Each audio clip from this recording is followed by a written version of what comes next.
What is up, guys? It is Jake from the Sanctum Squad. I've just come back from locals. I played SWORDSOUL today. I won locals, I went undefeated. I didn't actually lose like a single game. I 2-0'd everyone. I won every die roll except, I lost every die roll except for one.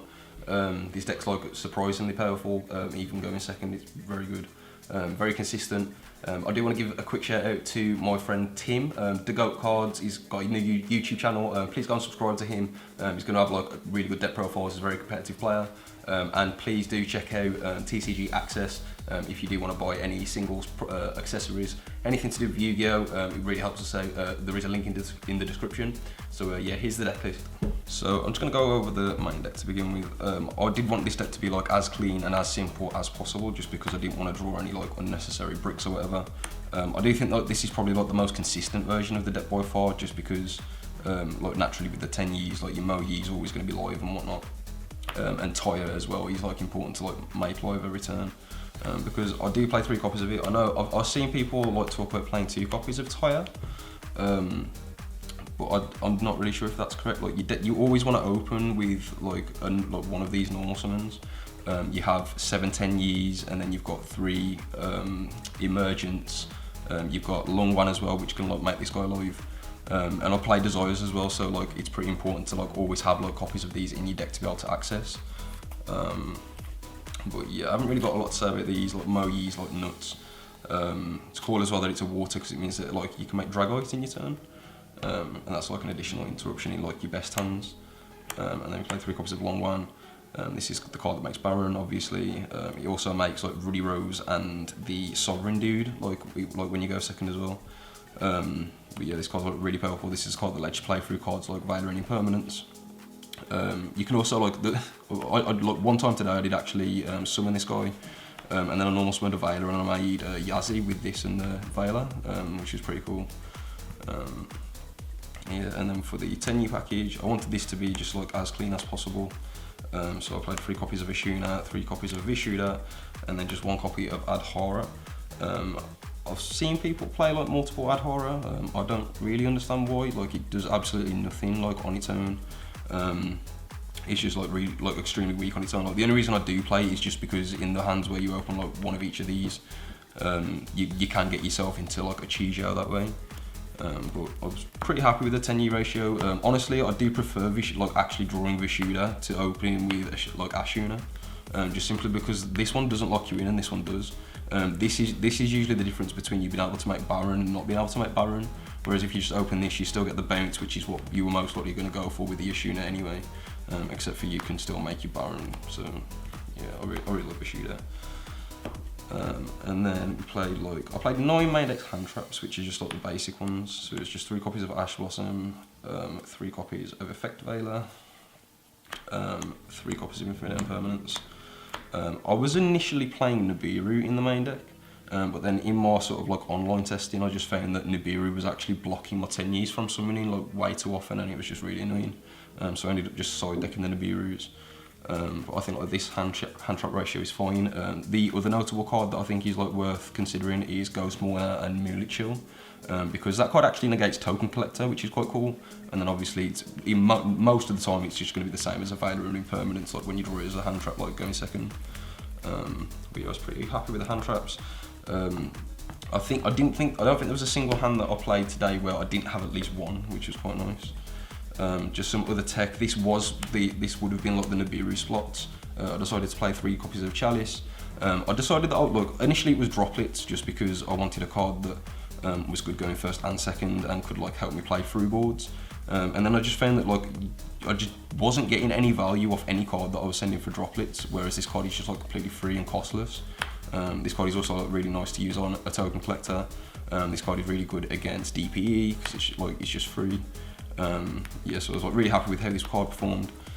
I don't think I'm like in a rush to change that at all. And then we've got 3 copies of Pot of Desires. Obviously we're not playing DPE, so we're not really scared about banishing anything. The only things that that can be annoying, like if you banish them, is like the Trap card, the Reborn spell, and like Adhara sometimes. But those cards don't come up every game anyway, so a lot of the time like you can just play even though they're banished. Yeah, so we played 3 copies of Emergence. This guy's just excellent, obviously. I haven't really got a lot to say about this. It's really cool that like the spells reduce and increase the levels, because it means that like you get like sort of like in theme ways to access Yazzie, and Yazzie's like pretty cool for playing through boards as well. I played 1 copy of Summit. I didn't like this card at all when I first read it. I actually thought it was garbage. And then we've got like a group chat at the minute just talking about this deck, and like there was one guy that just absolutely insisted that this card is like good. I tried it out. This card's amazing. Like this card is actually just so strong. It basically just turns like your good hands into like amazing hands. I know that sounds like pretty win more, but it means that you can end on Chi Zhao, Baron, and Dragoite. And that Dragoite makes a big difference because it means that you can use Baron as a monster negate, and then it sort of like makes your board unbreakable in that sense. And I just played 1 copy of the Trap.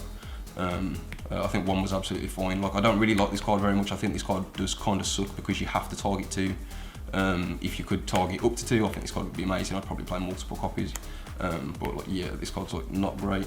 I like this card for the token summoning more than anything, because it means that when your Mo-Yi gets like impermed, for instance, you can then go Long Wan. You can then make Chi Zhao with the Mo-Yi and the token to banish this card out of your deck. And then you get a token, and that makes Baron. So like you still end on your 2 negates, just like through the hand trap basically. And then I just played 1 copy of Imperial Order. This is just so that I didn't have to scoop to Mystic Mine at all. This card is also just like game if you draw it most of the time. Like I say, it's really annoying that this card has to destroy exactly 2, not up to 2, because I probably wouldn't play this card if it could do up to 2. But what it does mean is that if your opponent Mystic Mines you when they go second, and then they just don't play another card for the rest of the game, you can't out the Mystic Mine because this card doesn't let you pop up to, which is very annoying. For the extra deck, so there are 3 cards that I played multiple copies of. So I played 2 copies of Baxia. This card is very similar to Shiraig in the sense of like you often want it on back-to-back turns. I played Chi Zhao, again, like this is something that you might summon like on back-to-back turns as well. I also actually played 2 copies of Baron. This is just something from my online testing where, say, like 1 in 20 games, what will happen is like your opponent will break your initial board, and then like on your next turn you've got Long Wan, but your Baron's gone. So like your ranked, like your level 10 options are like pretty poor at that point. Like you can make the Sovereign guy, or you can make Ruddy Rose, but like more often than not, this card is actually just better to make than either of them because it's a board breaker and it's an interruption like on the next turn. But yeah, I can understand like if you just want to play one of this card, like it is pretty expensive at the minute. But I do assume as well that if you are playing this deck, then you're probably not on a budget. So I do think the second one is really worth considering. Yeah, so we played the Sovereign guy. This card is important because this card is like one of the only ways that you can out like non-targetable stuff, like for instance Dragoon and whatnot. He also just like attacks over Dragoon most of the times while he gets huge. You can also force this guy's effect with a Crossout Designator, which is quite cool. It's not a card that I play, but you do want to know the interaction. Dragoite, this is part of like your best end board basically. Really cool, I like him. When you side it into Nib as well, like you can randomly come with like a removal card as well. Yazzie, I only made this a couple of times. One of the times it got Ghost Ogred, which was pretty funny, because this card actually misses timing if it gets Ghost Ogred because it wasn't destroyed as like Chain Link 1. I played Black Rose. I was basically just like trying to fill my extra deck because I just didn't know what to play. Like this is part of the reason as well that I think it's fine to like play like 2 Baron and stuff like that, just because you have so much extra space in this deck that you may as well play things that you want on back-to-back turns rather than playing useless tools that you just never really want. I never summoned the Black Rose, but I think in theory it's pretty good against the Flunder deck, probably. I played the Tenyi guy, didn't make this once. I played Scarlet, which I didn't make once. And then I played a Crimson Blader, which I didn't make at all either. I think that was my whole extra deck after the 2 Tenyi monks. Again, you have just got space in this deck, so you can play 2 copies of this. But yeah, and then for the side deck, I sided Nibiru's. I think this card's just extremely like there are too many decks that just like play into this card. But I didn't want it to be like, it's like when I sided this in, I took like a lot of the Tenyis out because like this card does like conflict with them almost. And then we played 3 draw. I've actually like sort of thought about this card a lot. Unless you're playing against a trap deck, this is probably like the single best side deck card you can put into your deck. Especially now there's the Lyrillus deck about. that deck searches a lot. Obviously Droitron, Dragon Link, Invoked variants.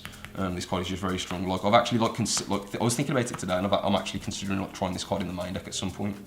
And then I played 3 copies of Twin Twister and 3 copies of Cosmic Cyclone. So at my locals, there's a lot of people playing silly trap decks. Those silly trap decks really love to anti-spell you. So you don't really want stuff like Duster or Lightning Storm and whatnot. And like these are cards as well that like you can actually just like put into your deck. You can take out some of your spells, and then like if they flip anti-spell, you can actually just chain this to their other face down, because the anti-spell doesn't matter because you don't have any spells in your hand anymore. But yeah, that's pretty cool. And then we've got just 3 copies of Solemn Judgment. I didn't actually put this card in my deck once because obviously I 2-0'd everyone, so there was never a point where I was side decking to go first.